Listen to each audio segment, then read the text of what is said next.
नमस्कार, India voice पर स्वागत है आपका। मैं हूं आपके साथ प्रियंका मिश्रा। बुलेटिन की करेंगे शुरुआत। पहली खबर लखनऊ से सामने आ रही है। आज सुल्तानपुर कोर्ट में पेश होंगे राहुल गांधी। गृह मंत्री अमित शाह के टिप्पणी के मामले में होंगे पेश।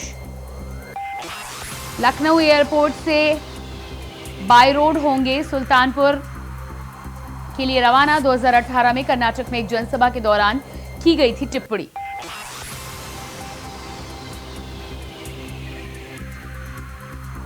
दो 2018 में कर्नाटक में एक जनसभा के दौरान की गई थी टिप्पणी। आज सुल्तानपुर कोर्ट में पेश होंगे राहुल गांधी। गृहमंत्री अमित शाह की मानहानि के केस में आज होगी सुनवाई। 2018 में कर्नाटक में एक जनसभा के दौरान की गई थी टिप्पणी। लखनऊ एयरपोर्ट से बाय रोड सुल्तानपुर हुए रवाना।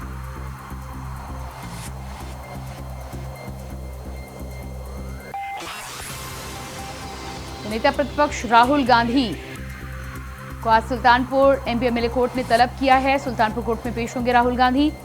लखनऊ एयरपोर्ट के बाद बाय रोड सुल्तानपुर के लिए हुए रवाना। 2018 में कर्नाटक में एक जनसभा के दौरान की थी टिप्पणी। मानहानि के केस में आज राहुल गांधी सुल्तानपुर कोर्ट पहुंच रहे हैं। मानहानि के केस में आज सुनवाई होनी है।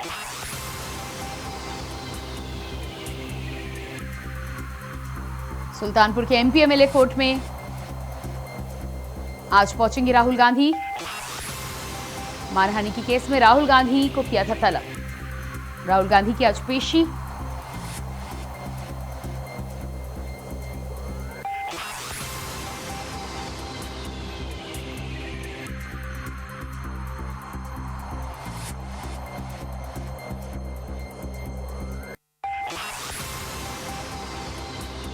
लखनऊ से अगली खबर सामने आ रही है। आज सुल्तानपुर कोर्ट में पेश होंगे राहुल गांधी। गृहमंत्री अमित शाह की टिप्पणी के मामले में होंगे पेश।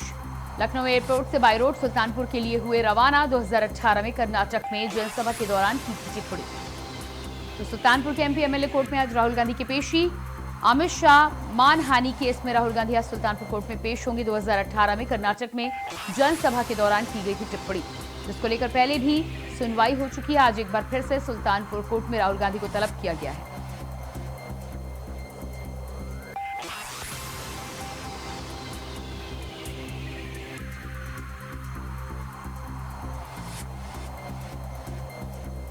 तो आज सुल्तानपुर कोर्ट में राहुल गांधी की पेशी है। लखनऊ एयरपोर्ट पर पहुंचकर बाय रोड सुल्तानपुर के लिए हुए रवाना। कोर्ट में गृहमंत्री अमित शाह के मानहानि केस में आज राहुल गांधी की पेशी।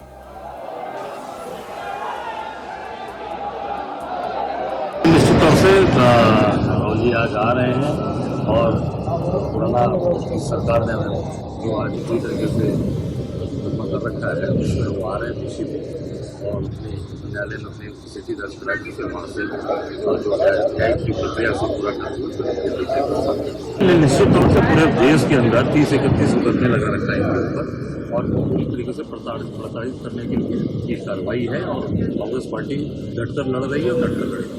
कुछ दिनों से उनके ऊपर एक मुकदमा मानहानि का चल रहा है जो सुल्तानपुर कोर्ट में पिछले समयों में भी वो बराबर जाते रहे हैं और न्यायालय की प्रक्रिया है। भारतीय जनता पार्टी के लोग और भारतीय जनता पार्टी के नेता लगातार उनके ऊपर फर्जी मुकदमे डालकर उन्हें परेशान करना, उन्हें डराना, उन्हें धमकाने की कोशिश करते रहे। लेकिन वो आदरणीय राहुल गांधी हैं, निरंतर संघर्ष किया है, जनता के हित मान सम्मान और उनके अधिकार की लड़ाई लड़ी है। किसान, नौजवान और दलित, पिछड़े, शोषित, वंचितों की आवाज़ को मजबूती से उठाने का काम किया है। भाजपा लाख जतन कर ले, कुछ भी कर ले, राहुल गांधी निरंतर लड़ते रहेंगे, बढ़ते रहेंगे। कांग्रेस का एक एक कार्यकर्ता उनके साथ खड़ा है और निरंतर उनके साथ कदम से कदम मिलाकर उनकी लड़ाई में उनके साथ संघर्ष करें। देखिए, कारगिल दिवस आज पूरे देश में बड़े धूमधाम से मनाया जा रहा है और निश्चित तौर से ये हमारे सेना का एक यूँ कहिए तो उत्सव भी है और एक कारगिल के दौरान तमाम हमारे देश के सेना के जवानों ने अपने प्राणों की आहुति भी दी। तो एक तरफ खुशी भी है और एक तरफ गम भी है। गम इसलिए है कि लोगों ने जान गंवाई और निश्चित तौर से हम सब के लिए एक गौरव का दिन है और हम सब लोग गौरवान्वित हैं जिस दिन देश के जवानों ने कारगिल में विजय का पताका फहराकर देश के मान सम्मान को ऊंचा करने का काम किया था। मैं समझता हूं कि योगी सरकार बेनकाब हो चुकी है और योगी सरकार का पूरा पल्ला साफ हो चुका है और योगी सरकार की कलाई खुल गई है। आने वाले दिन में ये विद्रोह और बढ़ने वाला है और मुख्यमंत्री योगी के पास इसका कोई जवाब नहीं है। अधिकारी मनमानी कर रहे हैं। यह बात पिछले काफी दिनों से आम आदमी भी, संगठन के लोग भी और तमाम दलों ने इस बात को कहा है। अब भाजपा का कलह और विद्रोह खुल।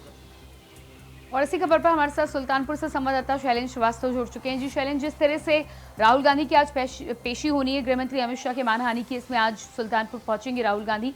कितने बजे से कार्रवाई होनी है? देखिए, निश्चित तौर पे राहुल गांधी यहाँ सुल्तानपुर पहुंच चुके हैं और वो कोर्ट के अंदर दाखिल हो चुके हैं। कोर्ट नंबर 15 में उनकी सुनवाई जारी है। आज बयान उनका दर्ज किया जाएगा। चूंकि वो बयान मुलजिम है इस पूरे मामले में, तो वो करीब 13 पेशी के बाद आज सुल्तानपुर की MP MLA कोर्ट में हाजिर हुए हैं, जहां पर वो अपना बयान दर्ज कराएंगे और उसके बाद मामले की कार्रवाई आगे बढ़ेगी। जी बिल्कुल, तो जिस तरह से बयान आज अपना दर्ज करवाएंगे, इससे पहले भी सुनवाई हो चुकी है, क्या लगता है आपको कितने घंटे सुनवाई चलेगी और उसमें राहुल गांधी अपनी तरफ से क्या कुछ पक्ष रखने वाले हैं? क्योंकि इससे पहले भी पक्ष रखा जा चुका है, लेकिन MP MLA कोर्ट ने फैसला अभी तक नहीं सुनाया। क्योंकि MP MLA कोर्ट में बयान उनको दर्ज कराना था। बयान दर्ज कराने के बाद एक डेट लगेगी। डेट लगने के बाद जो भी और विपक्ष पक्ष के जो भी गवाह है उनके भी गवाही दर्ज की जाएगी। उसके बाद डेट लगेगी। डेट लगने के बाद जो अगली सुनवाई होगी उसके बाद कोई फैसला आएगा। जी बिल्कुल, तो इसका मतलब ये है कि आज राहुल गांधी पेश हो रहे हैं, इसके बाद सुनवाई के बाद देखना होगा कि अगली तारीख कब की निकलकर सामने आती है। इससे पहले भी राहुल गांधी इस तरह के केस में कोर्ट से उनको राहत मिली है और इसके बाद उनकी संसद में सदस्यता बहाल हुई थी। ऐसे में क्या लगता है आपको कि MP MLA कोर्ट में राहुल गांधी आज जब अपना बयान दर्ज कराएंगे तो उसके साथ ही साथ क्या कुछ अपना पक्ष रख सकते हैं? निश्चित तौर पे वो अपना बयान दर्ज कराएंगे और अपने बयान से जो वो क्षुब्ध है, उनके ऊपर जो आरोप लगे हैं, निश्चित तौर पे वो उससे डिनाई करेंगे और जो भी गवाह विपक्ष के हैं उनकी भी बयानी होगी और वो अपना बयान दर्ज कराएंगे। उसके बाद डेट लगेगी। डेट के बाद जो सुनवाई आएगी कोर्ट उस पर फैसला लेगा और आगे निर्णय ले सकता है। जी बिल्कुल, तो कोर्ट की निर्णय का भी इंतजार करना होगा। इस तरह के मामले में राहुल गांधी पहले भी एक बार सजा कोर्ट के द्वारा भुगत चुके हैं और लंबे समय तक संसद से उनकी सदस्यता निरस्त कर दी गई थी और उसके बाद एक कोर्ट की राहत देने के बाद बहाल की गई थी। अब इस पूरे मामले में राहुल गांधी का बयान क्या होता है, साथ ही साथ विपक्ष का बयान क्या कुछ होता है, ये आने वाला समय बताएगा। फिलहाल कितनी देरी है सुनवाई शुरू होने में? अभी कोर्ट के अंदर राहुल गांधी जा चुके हैं। हम बाहर ही खड़े हुए हैं और वहां पर कोर्ट नंबर 15 में उनका बयान दर्ज किया जाएगा। उसके बाद वो बाहर निकलेंगे और अपने गंतव्य स्थान तक जाएंगे। जी बिल्कुल, तो राहुल गांधी के सामने अगले पक्ष के यानी कि विपक्ष के जो वकील हैं वो कितनी तैयारी से आए हैं और उनकी तरफ से क्या कुछ प्रतिक्रियाएं सामने आ सकती हैं? जी बिल्कुल शैलेंद्र, इस तमाम जानकारी के लिए बहुत बहुत शुक्रिया आपका।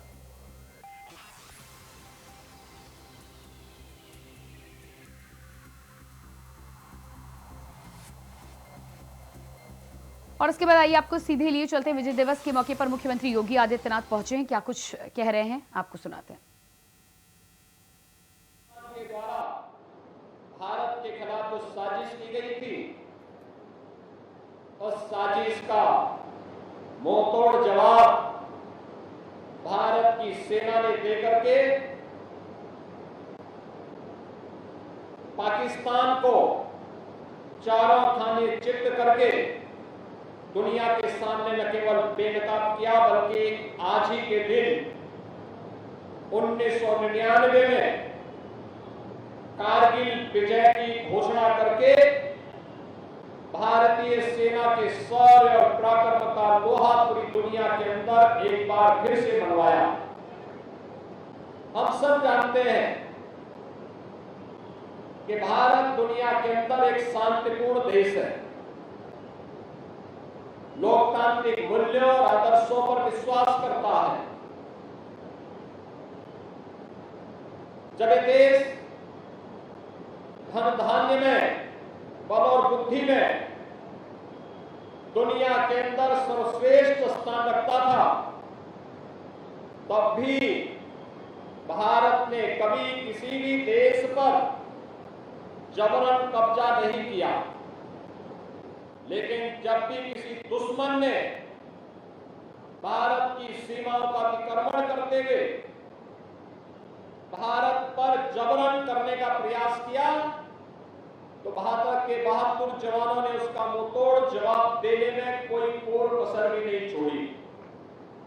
आजादी के बाद हुए लगातार उन युद्धों में भारत ने यह साबित कानून व्यवस्था और प्रत्येक नागरिक को सुरक्षा प्रदान करने की जिम्मेदारी सेना, अर्धसेना या पुलिस बल के उन जवानों का जो पूरी ईमानदारी के साथ, पूरी तत्परता के साथ अपने कर्तव्यों का निर्वहन करते हुए अपना कार्य कर रहे हैं, उन्हें उतना ही संबल देने के लिए सरकार भी और भारतीय हर भारतवासी भी अपने आप को प्रतिबद्ध पाता है। आज इसी का परिणाम है कि 1999 के बाद भारत ने अपने यहां जो स्थिति पैदा की, सीमाओं की सुरक्षा से लेकर के आंतरिक सुरक्षा को लेकर के, आज उसका परिणाम हमारे सामने है कि शांति और सौहार्दपूर्ण वातावरण जब किसी देश के अंदर बनता है तो वातावरण उसकी समृद्धि का मार्ग भी प्रशस्त करता है। प्रधानमंत्री मोदी जी के नेतृत्व में यह देश जब आजादी के अमृत काल में प्रवेश किया है, तो अमृत काल के अंदर विकसित भारत की संकल्पनाओं को आगे बढ़ाने के लिए स्व से ऊपर उठ करके हम देश के लिए समर्पित भाव के साथ कार्य कर रहे हैं। मेरा और तेरे के भाव को समाप्त करते हुए देश सर्वोपरि है, पहले देश का हित और फिर कुछ और, इस भाव के साथ कार्य करने का संकल्प ही है जो आज भारत को दुनिया की एक बड़ी ताकत के रूप में स्थापित कर रहा है। आजादी के अमृत काल में भारत दुनिया की 5वीं बड़ी अर्थव्यवस्था बना है और कोई कारण नहीं, अगले 3 वर्ष में भारत दुनिया की 3री बड़ी अर्थव्यवस्था बनेगा और 3री बड़ी अर्थव्यवस्था बनने का मतलब समृद्धि के एक नए सोपान को स्थापित करते हैं।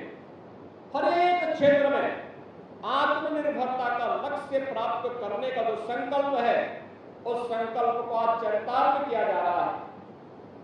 रक्षा क्षेत्र में भी defence manufacturing corridor Uttar Pradesh के अंदर 6 नोड पर तेजी के साथ विकसित हो रहा है।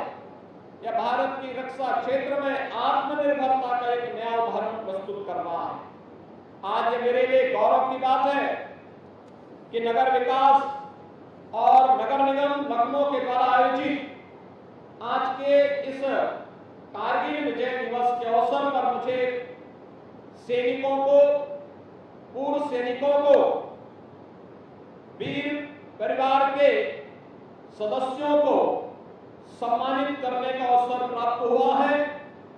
आज जिन्हें यहां पर सम्मानित किया है, कैप्टन मनोज पांडे के परिवार के सदस्य, उनके पूज्य पिता श्री गोपीचंद पांडे जी, लांस नायक केवलानंद द्विवेदी जी के उपस्थिति में उनकी यहाँ पर पत्नी श्रीमती कमला देवी जी को, राइफलमैन सुनील जंग, उनकी बहन श्रीमती सुनीता,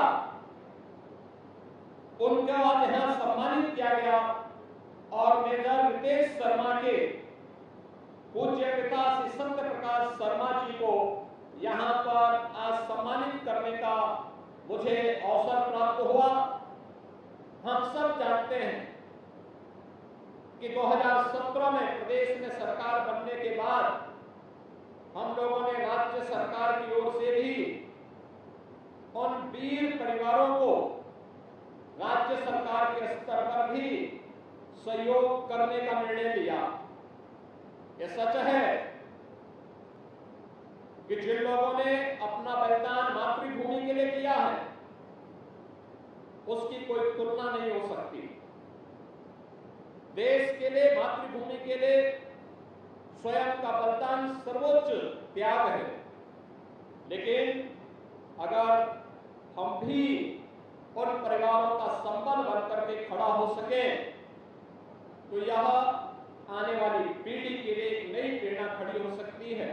और उसी से राज्य सरकार ने तय किया कि जो परिवार देश की सीमा की सुरक्षा करते हुए, जो जवान देश की आंतरिक सुरक्षा और कानून व्यवस्था की स्थिति को बनाए रखने के लिए अपने आप को समर्पित करेगा, उन वीर जवानों के परिवारों के लिए शहीद होने पर राज्य सरकार 50 लाख रुपए की आर्थिक मदद अपनी ओर से करेगी।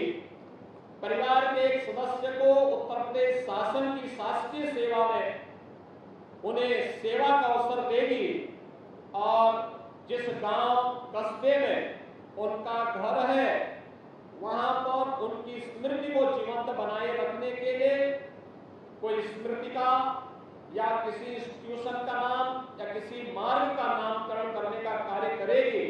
और मुझे बताते हुए प्रसन्नता है कि लगातार हम अपने भारत माता के महान सपूतों को आज इन सेवाओं के माध्यम से उनकी स्मृतियों को नमन करते हुए कार्य कर रहे हैं। आज के इस अवसर पर एक बार फिर से मैं कारगिल विजय दिवस के अवसर पर आप सभी को हृदय से बधाई देता हूं, अपनी शुभकामनाएं देता हूं, वीर परिवारों का अभिनंदन करता हूं और आप सबको इस बात के लिए आश्वस्त करता हूं कि राज्य सरकार आपके हितों के साथ पूरी तरह खड़ी है और सदैव आपके हितों के लिए जिस भी स्तर की सहयोग की आवश्यकता पड़ेगी हम सदैव आपके साथ कदम से कदम मिला करके चलेंगे। इस विश्वास के साथ कारगिल विजय दिवस की आप सबको हृदय से बधाई। सभी वीर परिवारों को मेरी मंगलमय शुभकामनाएं। धन्यवाद। जय हिंद। बहुत बहुत धन्यवाद माननीय मुख्यमंत्री महोदय। और आज के कार्यक्रम में धन्यवाद ज्ञापन के लिए अब मैं लखनऊ के नगर आयुक्त श्री इंद्रजीत सिंह जी को। आप सुन पा रहे थे मुख्यमंत्री योगी आदित्यनाथ को विजय दिवस के मौके पर संबोधन दे रहे थे। और इसके बाद रुक करते हैं अगली खबर को लेकर। दिल्ली से अगली खबर सामने आ रही है। यूपी में कावड़ रूट पर नेम प्लेट विवाद मामला। यूपी सरकार ने सुप्रीम कोर्ट में दाखिल किया हलफनामा। यूपी सरकार ने सुप्रीम कोर्ट में दाखिल किया हलफनामा। कावड़ियों की शिकायत पर फैसला लिया। यूपी सरकार की तरफ से ये बयान सामने आया है। यात्रा शांतिपूर्ण संपन्न कराने के लिए लिया गया फैसला। सांप्रदायिक तनाव को देखते हुए लिया गया फैसला। हमारा उद्देश्य सार्वजनिक सुरक्षा व्यवस्था सुनिश्चित करना। कांवड़ियों की धार्मिक भावनाओं को देखते हुए लिया गया फैसला। गलती से भी धार्मिक भावनाएं आहत ना हो इसलिए लिया गया फैसला। वहीं यूपी सरकार ने सुप्रीम कोर्ट में दाखिल याचिकाओं का विरोध किया। सुप्रीम कोर्ट में आज होनी है मामले की सुनवाई। एक एनजीओ के द्वारा दाखिल याचिका में सुप्रीम कोर्ट में आज 26 जुलाई को फिर से सुनवाई होनी है। इस पूरे मामले में सुप्रीम कोर्ट ने पहले ही नेम प्लेट मामले में तत्काल प्रभाव से रोक लगा दिया था। यानी कि नेम प्लेट में अपना नाम लिखना सुप्रीम कोर्ट के आदेश के अनुसार अब अनिवार्य नहीं है। लेकिन यूपी सरकार के द्वारा ये तमाम दलीलें सुप्रीम कोर्ट में आज पेश की गई।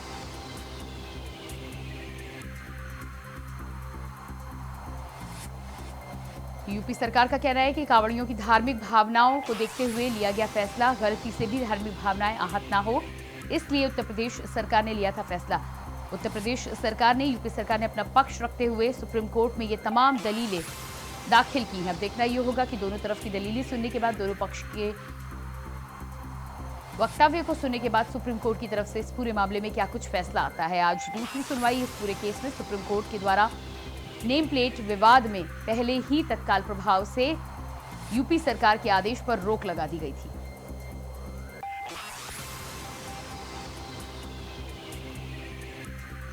तो यूपी में उठा नेम प्लेट और कांवड़ियों का विवाद थमने का नाम नहीं ले रहा। उत्तर प्रदेश में कांवड़ियों के कांवड़ ले जाने वाले मार्ग पर उपस्थित सभी फलों और दुकानों पर नेम प्लेट को लेकर यूपी सरकार की तरफ से यह आदेश निकलकर सामने आया था कि हर किसी को अपना नाम लिखना अनिवार्य होगा और इसी खबर पर हमारे साथ लखनऊ से संवाददाता शिवम पांडे लाइव जुड़ चुके हैं। जी शिवम, इस पूरे मामले में जिस तरह से सुप्रीम कोर्ट में अगली सुनवाई अब होनी है, आज तारीख है और यूपी सरकार की तरफ से तमाम दलीलें आज पेश की जाएंगी कोर्ट में, क्या लगता है आपको, क्या कुछ फैसला निकलकर सामने आ सकता है? क्योंकि इस पूरे मामले में सुप्रीम कोर्ट ने पहले ही नेम प्लेट लगाने पर रोक लगा दी थी। बिल्कुल, आपको बताते कहा जा सकता है कि जिस तरीके से कांवड़ियों को लेकर के जो चीजें कही गई थी मुख्यमंत्री योगी आदित्यनाथ की तरफ से कि जो शांतिपूर्ण जो कांवड़ यात्रा है वो हो सके और जो उनके रूट पर जो दुकानें पड़ती हैं उनको लेकर के, उनके खान पान को लेकर के कि किसी भी तरीके से कोई भी जो उनकी धार्मिक भावनाएं हैं वो आहत ना हो सके, उन सभी चीजों को लेकर के जो है जो बातें हैं वो रखी गई हैं कि आखिरकार किस तरीके से कांवड़ जो यात्रा है वो शांतिपूर्ण से जो कराई जा सके। और लगातार देखा जा सकता है कांवड़ यात्रा जब शुरू होती है उसको लेकर के मुख्यमंत्री योगी आदित्यनाथ लगातार खुद निगरानी करते हैं और मुजफ्फरनगर में जब विवाद हुआ था कांवड़ यात्रा के दौरान और साफ कहा जाता है उसके बाद से एक निर्देश जारी हुआ था, निर्देश के बाद देखा गया कि उसका असर जो है देखा जा रहा था। वहीं सुप्रीम कोर्ट में जो दलील पड़ी है उसके साथ अब देखा जा सकता है कि मुख्यमंत्री योगी आदित्यनाथ की तरफ से जो यूपी सरकार है वो किस तरीके से वहाँ पर जो जवाब है वो देती है। आज सुनवाई होने जा रही है, सुनवाई के दौरान किस तरीके की चीजें हैं वो रखी जाती हैं। साफ कहा जाता है कि जिस तरीके से जो कांवड़ यात्रा है उसके जो रूट में जो दुकानें थी उनके नेम प्लेट जो नाम थे वो बदले जाते थे और उसके साथ साथ जो खान पान के दौरान उसके साथ कोई गलत चीजें ना हो सके, खान पान में पूरी तरीके से धर्म के प्रति भावनाएं जो है वो भ्रमित ना हो सके, इन सभी चीजों का खासा ख्याल रखा गया था। उसी के साथ ये निर्देश जारी हुआ था। अब देखना ही होगा कि सरकार किस तरीके से वहाँ पर जवाब सुप्रीम कोर्ट को देती है और किस तरीके से इस पर जो है जब सुनवाई होगी उसमें किस तरीके का फैसला आता है। जी बिल्कुल, तो इस पूरे मामले में अब देखना होगा कि सुप्रीम कोर्ट की क्या कुछ फैसला निकलकर सामने आता है। हालांकि उत्तर प्रदेश सरकार की तरफ से पक्ष रखने की जो बात की गई थी, अपना पक्ष रखते हुए उत्तर प्रदेश सरकार ने तमाम कारणों को गिनाया है। देखना होगा कि सुप्रीम कोर्ट यूपी सरकार के इन कारणों पर किस तरह से फैसला सुनाती है।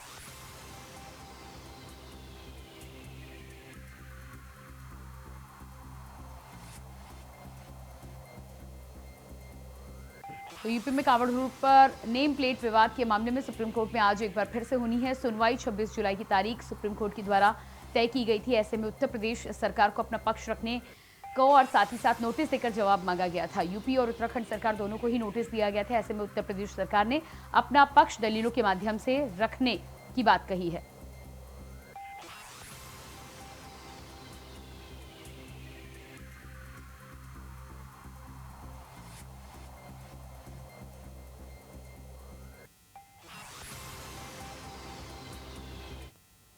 और उसके बाद बात करेंगे अगली खबर को लेकर। सीएम कार्यालय में एलडीए से मांगी गई रिपोर्ट। एलडीए से भूमाफिया की जमीन पर मांगी गई रिपोर्ट। समिति को जमीन देने के प्रकरण में रिपोर्ट मांगी गई। जमीन देने के मामले में कार्रवाई की रिपोर्ट मांगी गई। सहकारी समिति को अरबों की जमीन देने का मामला।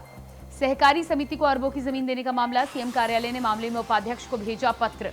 कार्रवाई करने अवगत कराए जाने के निर्देश किए गए जारी। वहीं एलडीए ने समिति का किया गठन। रिपोर्ट पर होगी कार्रवाई। एलडीए ने समिति का किया गठन। रिपोर्ट पर होगी कार्रवाई।